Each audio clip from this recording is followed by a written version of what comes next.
Hi, I'm Mark Shuman from Shuman Legal, and today we are going to talk about your deposition. What is a deposition? It's a sworn statement taken under oath where you will be asked a series of questions about your accident from the defense attorney or attorneys. They typically can last 1 to 3 hours, although sometimes more if it's a complex case. It's taken in front of a court reporter, and now they are either done by Zoom or live in the defense attorney's conference room. Sometimes it's also videotaped. So what is the purpose of a deposition? Well, it's two things. First, the defense attorney wants to assess you as a person, as a potential witness on the witness stand. Are you someone who's believable, who's just trying to tell their story? Or are you someone who's prone to lie and exaggerate? Second reason is the defense attorney wants to get as much information from you so that they can prepare their case for trial. Because we believe in your case, it is very important that you do not hide anything and to be truthful. What are some quick tips for your deposition? First, dress like you would for any job interview or if you're going to church. People make instant judgments about you, and you want to make the best first impression. Be respectful.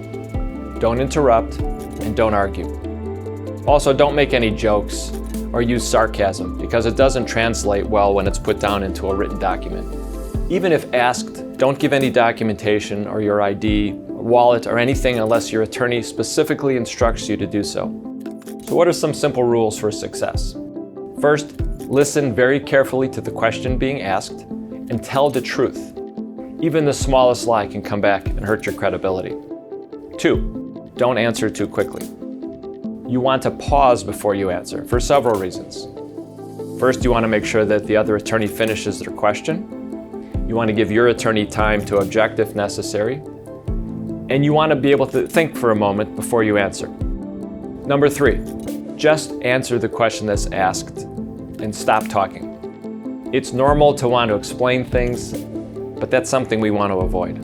For example, if you have 2 children and you are asked how many children you have, your answer would be 2.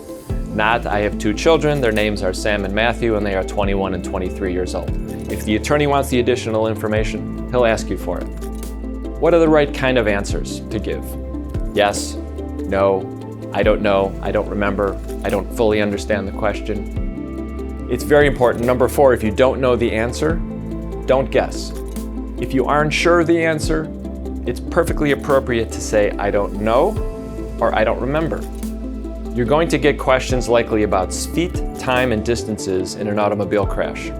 Again, if you haven't measured it or you don't know the exact answer, don't guess. If you saw your speedometer and saw that you were going 40 miles an hour, it's okay to say that. However, if you didn't, then your answer would be, I don't know, I didn't look at my speedometer, however, I was going somewhere between 35 and 40 miles an hour.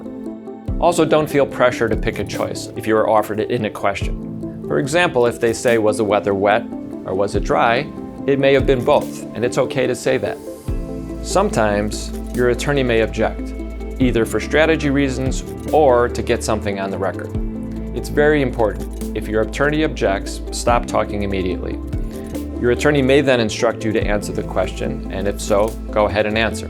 However, if your attorney instructs you not to answer the question, then don't answer it. You can think of the deposition in 3 phases: your life before the accident itself, and then your life after the accident. Before the accident, I like to call the background questions.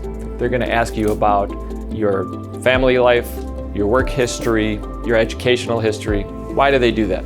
Well, first of all, they want to know a little bit about you as a person. And second, it kind of gets you comfortable in a deposition. Before you know it, you're 15 minutes in and you feel more comfortable. Then they will get into the facts of the accident. Here you will be asked a long series of questions about that couple minutes of your life. It's very important, don't let the attorneys trick you into answering a question with a guess, and never exaggerate. Then you will be asked questions about your life after the accident, all about your injuries and the treatment you received to get better. Once again, it's important not to exaggerate about your pain, your injuries, or even your loss of income. Just tell the truth. Near the end of your deposition, you're going to be asked about things that you either can't do or can't do as well since the accident. This is the one exception where you can volunteer information, and you should give examples. For instance, If you can't get in and out of a bathtub because of your back injury, and it's something you like to do, you would say that. Or if you can't reach overhead to get a can off of the shelf in the kitchen because of a shoulder injury. Or if you like to play tennis and you can't play anymore. Those are examples of how the accident has affected your life, and you would want to list as many of those as possible. Depositions typically go very smooth, and we will be with you the entire time. So take your time and don't feel rushed. You can always take a break whenever you need one. This isn't a marathon. So if you are feeling uncomfortable or you need to ask us a question, then just ask for a break. Remember, we are here to help you through the entire process of your personal injury case, including your deposition. This video is designed to help prepare you. However, your attorney will also walk you through everything I've already mentioned and more. If you have any questions or concerns, we are here to help. Give us a call at Shuman Legal at any time for a free consultation, and we will be happy to discuss your case with you.